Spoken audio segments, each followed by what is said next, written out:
Welcome back, everyone. And not to worry, there will be time after the show as well. If you want to purchase books and get them signed, there will be time. Love Song of Jail for Proof Rock.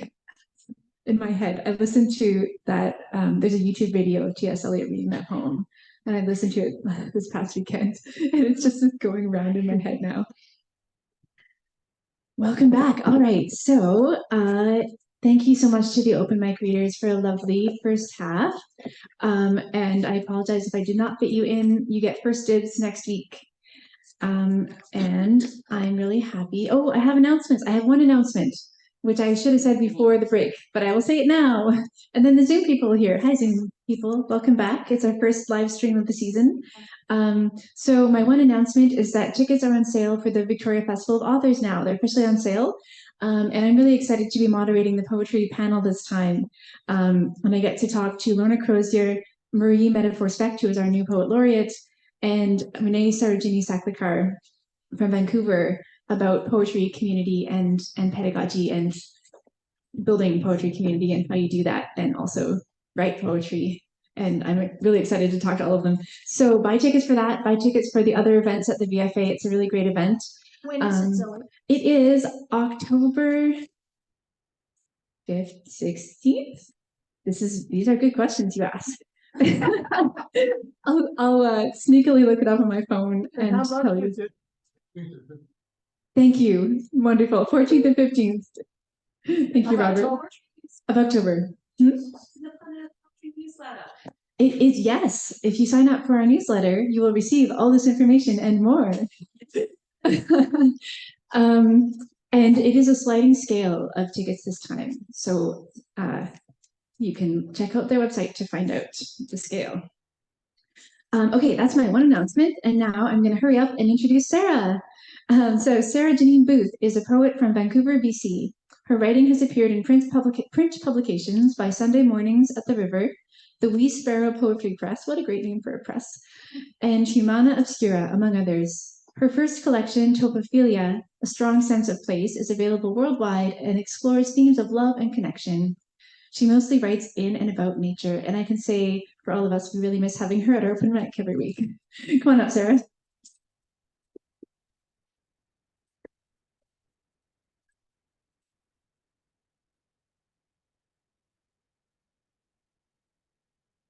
Hi, everyone. Thank you so much, Zoe.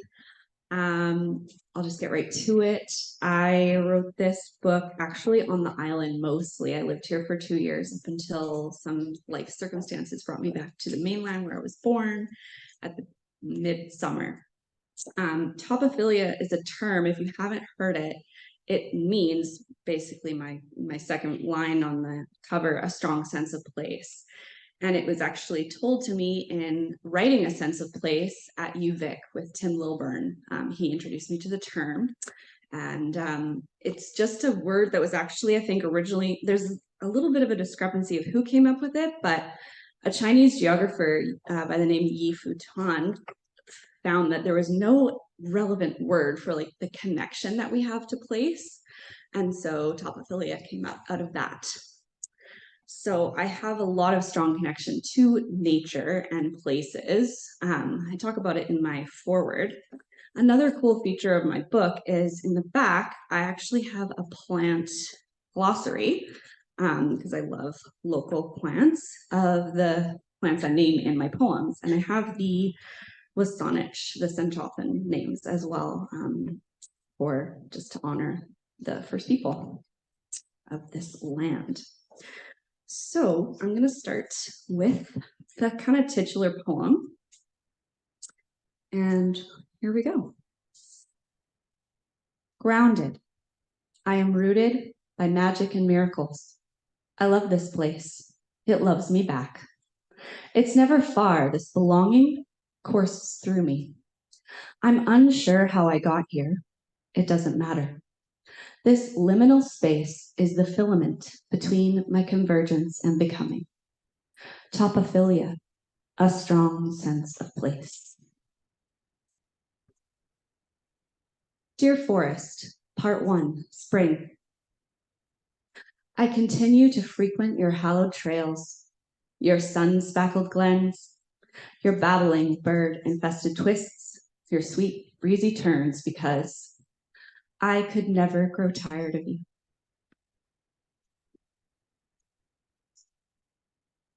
Language barrier. I cling to the bitterness this world brings like roots, with gnarled arms spread toward me. I find strange comfort in earthly unknowing.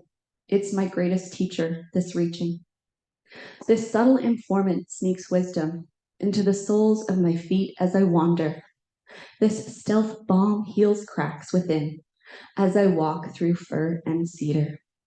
I listen for whispers and secret tongues. This practice tickles my brain. This hidden language, these outstretched limbs, draw me in and back again.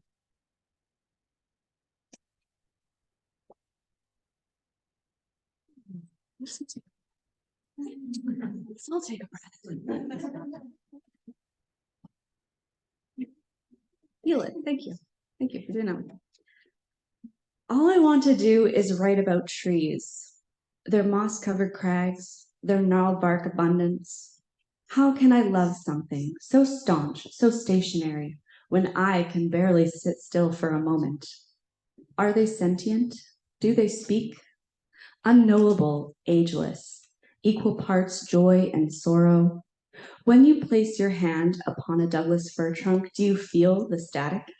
A warm tingle in your palm, a calm that starts in your fingertips and flows, liquid amber down your arms, shoulders, chest, straight to your heart? How about when you wrap your limbs around a mossy oak?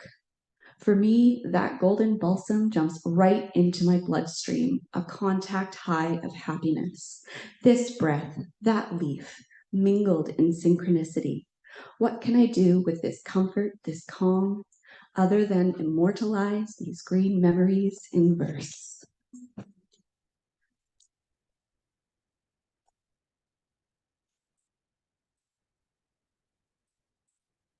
Here's one for the gardeners. Contentment grows in a garden. There is no other thing, wherein a love so ardent can hide you neath its wing. Pleasure grows in the dirt, to toil and dig and feed, and in the end convert the salvation of a seed. Freedom is found in a flower. She counts you as her kin, and delights you under her bower, your joy unmatched therein.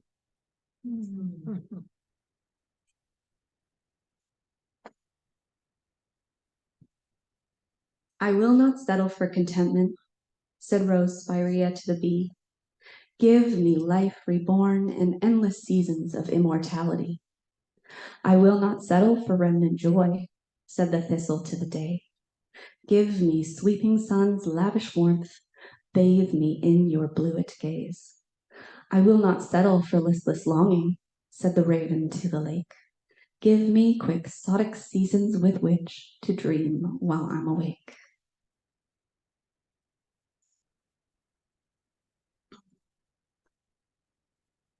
Dear Forest, Part 2, Autumn.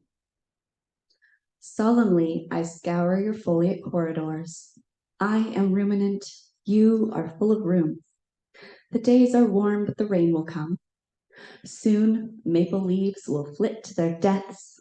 There's an autumnal feel, both sacred and auspicious, paired with the crisp, dry sense of loam, leaf, and lament. These will cover your dirt in holy communion. Then you will renew in the waning warmth of the sun, and I will dream of dancing on your floor by the waxing light of the ivory moon.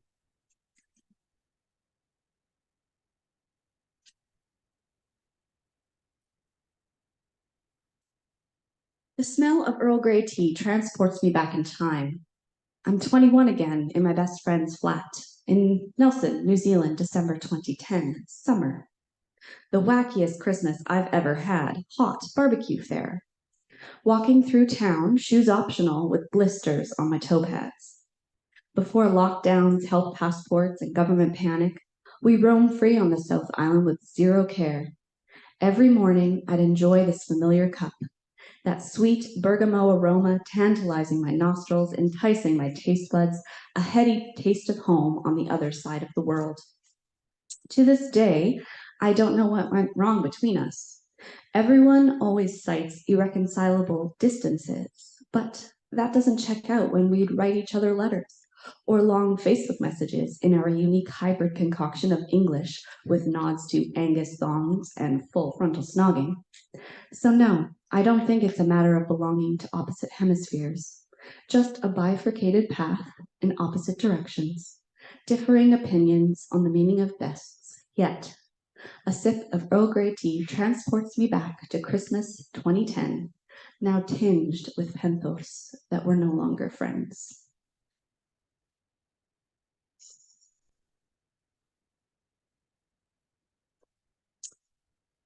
Fall Song, after Joy Harjo. It is a bright fall day, uncommonly warm. The sun filters through the changing oak leaves. The distant rumble of motor cars barreling down the highway reminds me we are close to nature, but not that close. Even as your skin resembles the sand at Whitty's Beach, your hair the unruly auburn of an arbutus, your eyes the mottled hazel of sage and balanced liquid amber, 1,000 autumn leaves seeking love's belonging. How am I doing? I'm just at 8? Okay. Sweet. I will do the shortest one. Yeah, perfect. Think back to when the afternoon sun kissed the treetops goodbye, when periwinkle peach and gold-tinged skies led the blissful march towards the night and fused our love forever, even though there was a chill against your chin. Remember? Thank you very much.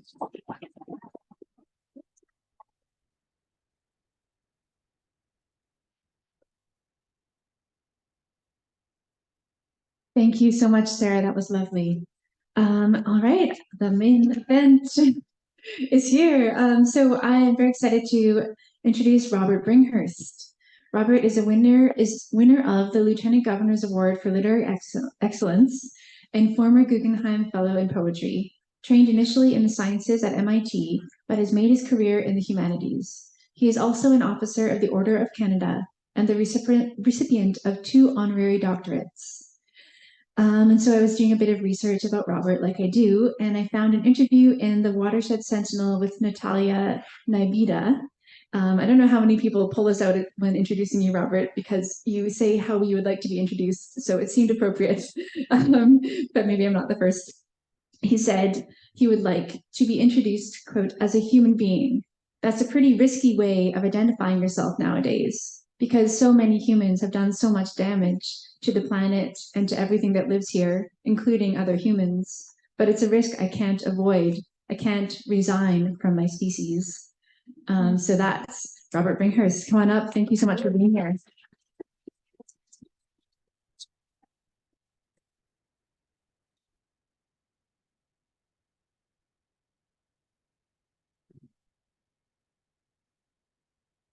Well, thank you all for being here. I guess this happens routinely around here. I've been giving poetry readings for at least 50 years, and never before has anybody turned off the escalators in my post. This was quite perfect.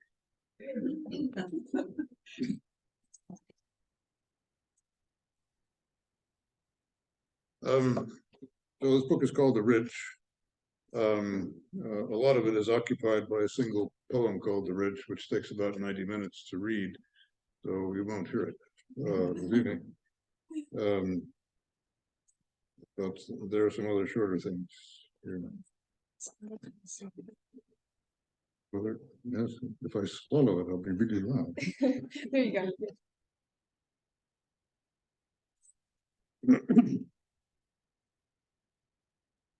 Here's a nice little poem to begin with.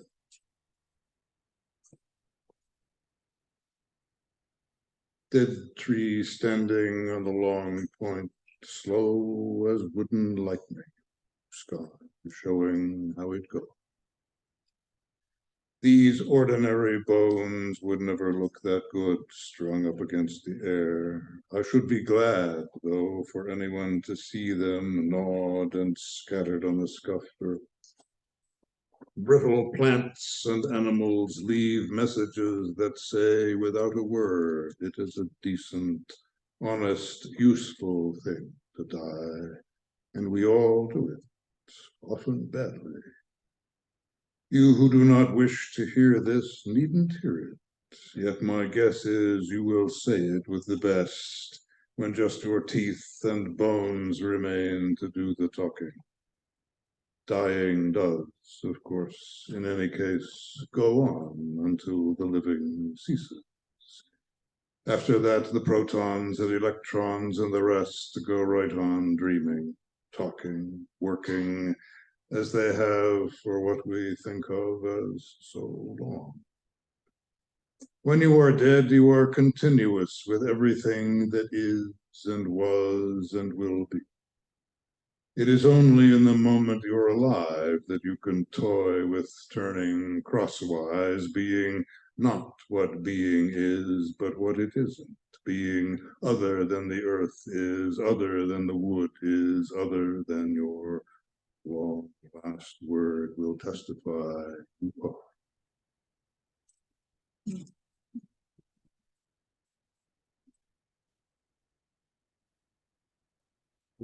A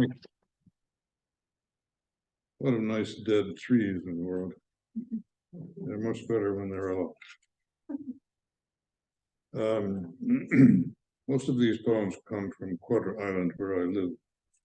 I could show you that particular dead tree. In fact, if you were there, but I couldn't show you this particular great blue heron because even though I've been watching them for decades, I often can't tell one from another when I'm lucky. This book begins with a series of things called language poems.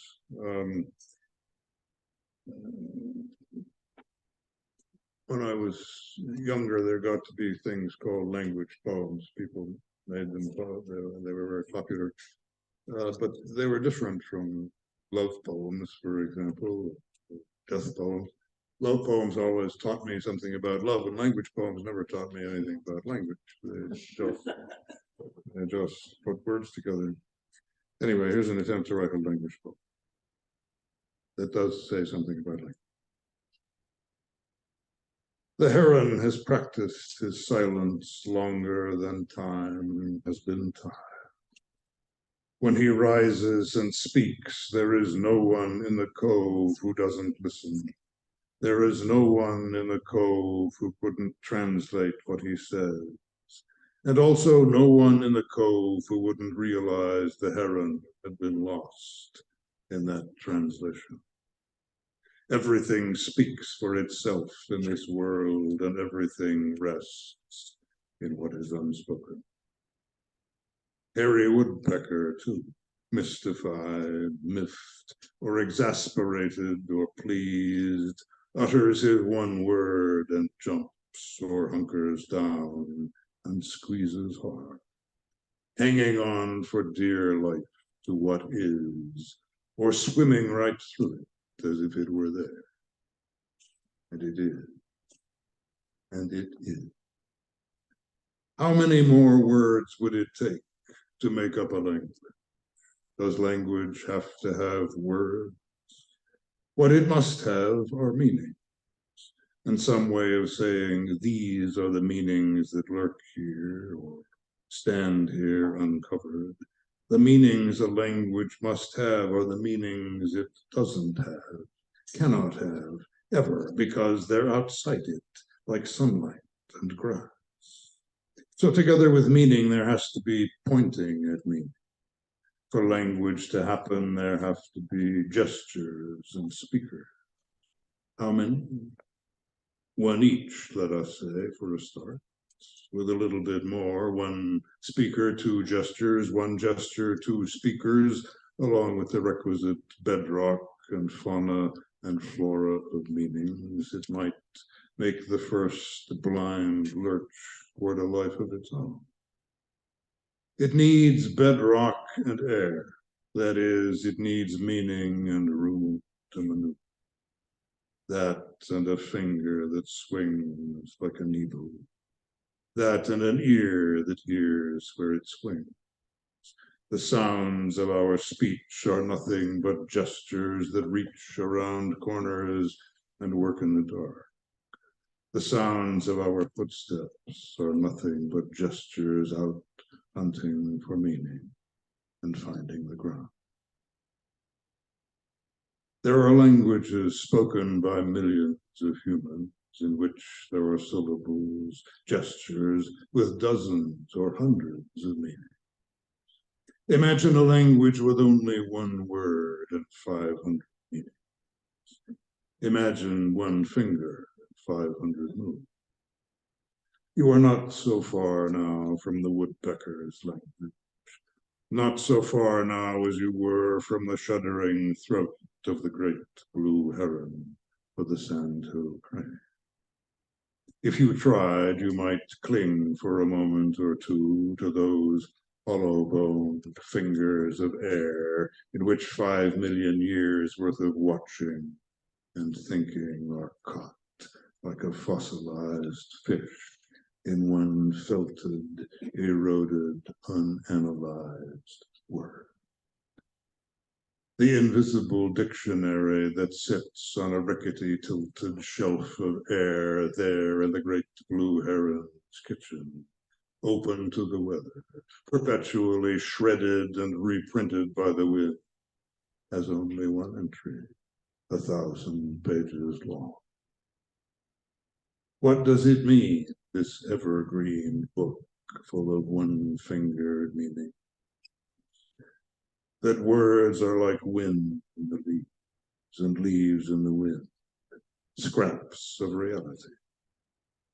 And that we harness them nevertheless, as the fishermen far up the river harness their cormorants, horsemen their horses, as go-players harness their stones. That gestures are gestures not only because we employ them as gestures. Gestures, like other things, are what they are. They are not what they point at and not what we thought we would get them to say, in the same way that horses are not who they carry and not what they pull.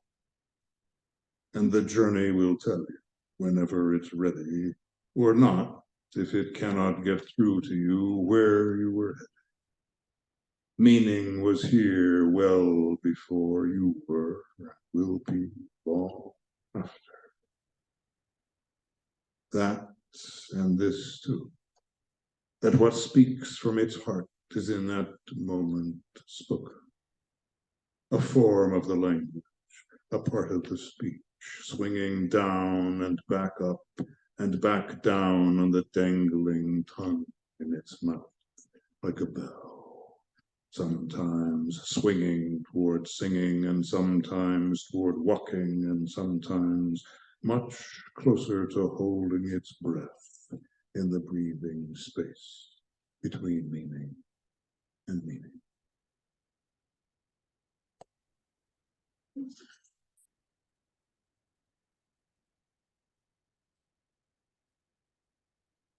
Particular errands are wonderful things. Here's another little poem called A Day on the Trail.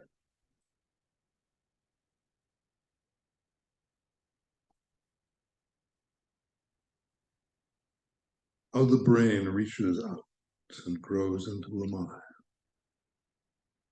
How the eyes stretch into forelegs that can creep, step, leap, just like the feet across these rocks and creeks and pools, across the rock-bound hawsers tying down the tree. And how the mind, as it wears out and comes to leak like an old shoe, still finds its way by hanging on to the reality it loves, a thing the brain can't seem to do, but the mind can learn to. How the eyes turn into hands and try to wrap themselves around the shapes they find, and how the ears turn into eyes, hunting up and down the twisted surfaces around them, while the brain, that armless, footless, eyeless cauliflower ear, perks up and listens, starts to listen like a monk to things that neither of the other ears can see, and things the eyes, try as they might, can't quite hold on to. How the brain, which has no moving parts at all, becomes a mind by walking, looking, reaching out toward what it cannot have. By reaching, it can hear things saying, no, this place is taken by this tree, this rock. You cannot build your house here. But by reaching, it can also sometimes hear things saying, maybe you could rest here, even live here, if only you knew how living is done. How the brain can talk as well as listen. How what it says is something it can also learn to listen to. But walking, looking, listening, not talking, is what makes the brain a mind. It is a kind of ripening, this transmutation.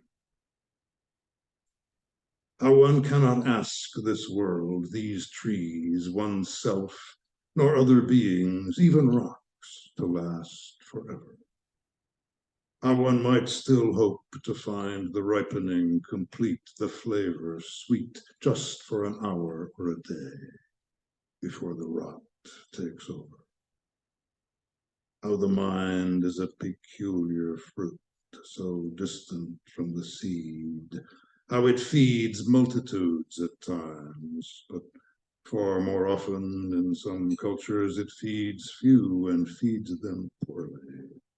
How a single mind has poisoned more than once several centuries and countries. How an unripe mind, unless it's cooked for many years, is often indigestible, bitter. Why do minds so often ripen in some cultures and in others hardly ever, when it's true in every culture that the ripe ones nourish more and poison few?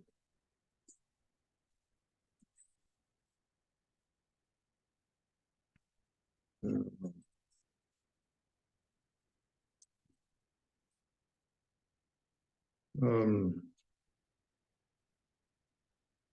don't want to go on too much longer. I'll read you one of the 21 sections of the long poem of Rich.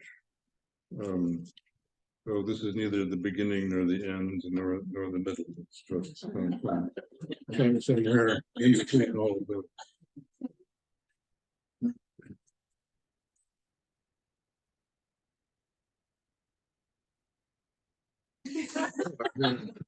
I ordered this special.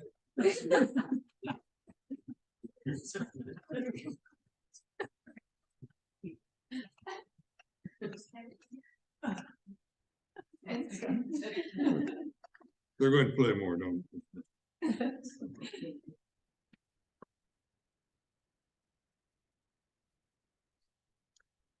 Remember knowledge? Knowledge flourished in the body and the mind when they were both in steady contact with the living, breathing world. It grew within and in between them, lubricant and glue. It was not a commodity, a crutch, a fabrication, an illusion. It was being with a big B sitting on its haunches with its ears cocked, watching. A living interaction. You couldn't see it, stake it, touch it. It touched you. It was a landscape in the landscape, a forest in the forest laced with its own trail. They grew and faded, settled, shifted, did what trails do, and in the process they connected us with tangible reality, each other and ourselves. It's true, not everyone is keen to go out walking in the reef. Protagoras, says Socrates, says Plato, spends a lot of time indoors. How else would anyone imagine Homo sapiens the measure of all things? But in Protagoras' time, there was no power-driven, sugar-coated, universal indoors in the indoors that could masquerade as knowledge. There was no global rabbit hole, no faux communal parody of Plato's cave. Millions didn't flush themselves each day down other people's nightmares. Dozens might, but millions didn't shit themselves and hustle other millions to join them in the slough. In the intangible landscape of knowledge, almost everything is breathing almost all the time. That kind of breathing is called thinking.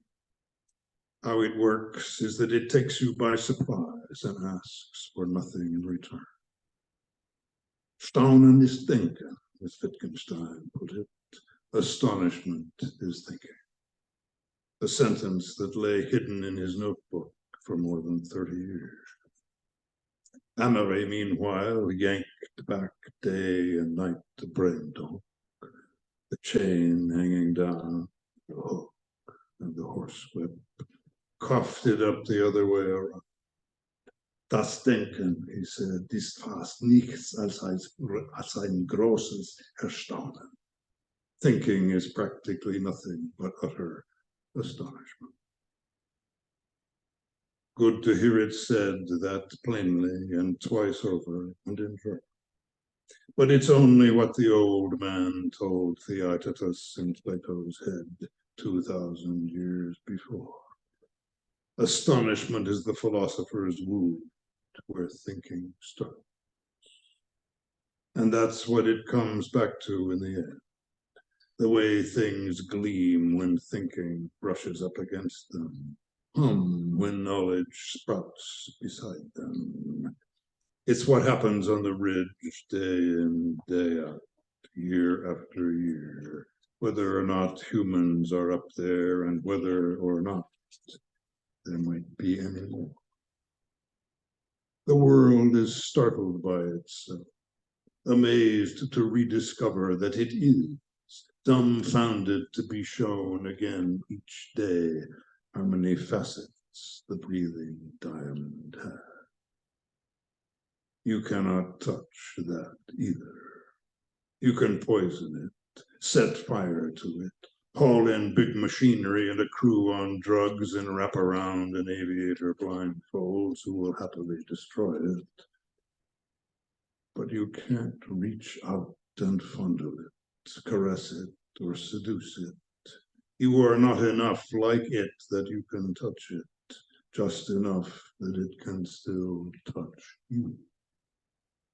Auch das, this is honorary again, ist eine Art von Entfremdung. This too is a form of estrangement. That is to say, estrangement from estrangement, estrangement from your kind. And then you're nowhere else but here. You're where you are. You can't go home again to what was never home. Thank you.